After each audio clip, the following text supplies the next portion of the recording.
What's good, sports family? We have a breaking news in the Sacramento Kings organization. Yes, star center Domantas Sabonis is out for the rest of the season.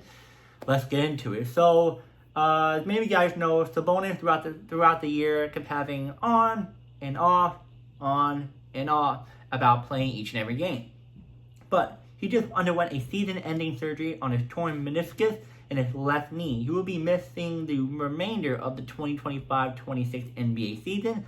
This was confirmed by multiple insiders like Sham, as you know, known Sham, even though he's not that good at basketball. So I'm 0 for 3 in the All-Star game. The injury intentionally occurred in the fall, and Sabonis tried to rehab and return to play, but ultimately the Kings and Sabonis chose surgery now to ensure a healthier long-term recovery and help him to be fully strengthened for the 2026-27 season. Sabonis had only played 19 games this season before the surgery, averaging roughly 15.8 points. That'll be better with 5. And 11.4 rebounds per game, far below his typical durability and performance. Now, what's the impact of the Kings now? Well, with Sacramento Kings season already been tough, the Kings sit with the worst record in the NBA, 12-44, around the All-Star break, and officially out of the playoff contention. With Sabonis and fellow All-Star Zach LaVine both are out for the year, Sacramento competitive hopes are essentially finished this season. I didn't even know if Zach LaVine was out for the season. That one's a big blow too. But as you know, LaVine always had injury issues. But let's get back to Sabonis. So what the Kings will likely do next: shift the focus on player development and tanking. Give more minutes to players like Maximum Renaud. I think I said his last name wrong. I think I said both wrong. And other young NBA rookies for more NBA minutes to see if they can fit with the roster, not only now, but going forward. And also, they also want to see, they want to evaluate long-term goals with, other players too, like the G League. Maybe they'll bring some of them up and see how they do, or just see how the other veterans do on the team.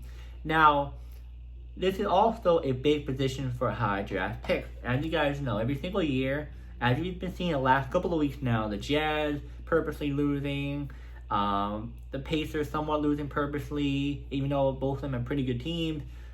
They're all trying to get the worst record so that they get the high draft picks, and Sacramento is in that spot. They're trying to get the worst record so they get the high draft picks, so they're purposely losing as well.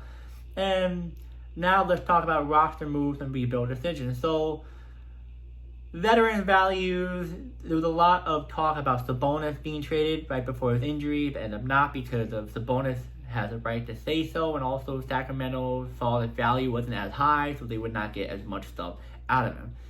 As for LaVine was something that a lot of teams were interested in, but his contract was too much, so they didn't want to take his contract. And then you had DeMar DeRozan too. Now, under new GM Scott Perry, he may decide to rebuild or retool depending on how he sees after this year. The trade deadline's over, so just going to see how everything goes after this, last couple of months.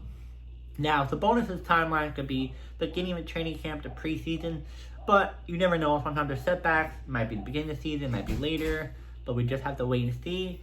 They did this move because his repair is really big, and they definitely got to do it. My bad, guys. My phone just died. So, pretty much, as we see with Sabonis' stats before the season end, I'm going to go over that a little bit. I only talked about his points and rebounds, but his points, 15.8 points per game. Rebounds, 11.4 rebounds per game. Assists, 4.1 per game. And field goal percentage, 54.3%. So, as you guys see, pretty much, Sabonis was a big key contributor to the team. Injury derailed him. Chemistry was just all over the place with DeMar and Zach LaVine. And looked like the Kings would be focusing on rebuilding. Now, what are the Kings going to be doing this offseason? I truly think that they're definitely going to look at their options with the young guys that they're trying to play for the rest of the season. But I feel like they're going to try to trade Zach LaVine and DeMar. I don't know about Sabonis, but maybe if they can talk to him. I don't know. I have no idea. This is up in the air right now for me because this just happened. Yeah. So we just have to wait and see. Let me know in the comments. Do you think the Kings Should definitely trade away that DeMar DeRozan, Zach LaVine, especially Sabonis. Let me know in the comments. And I'll see you guys next video.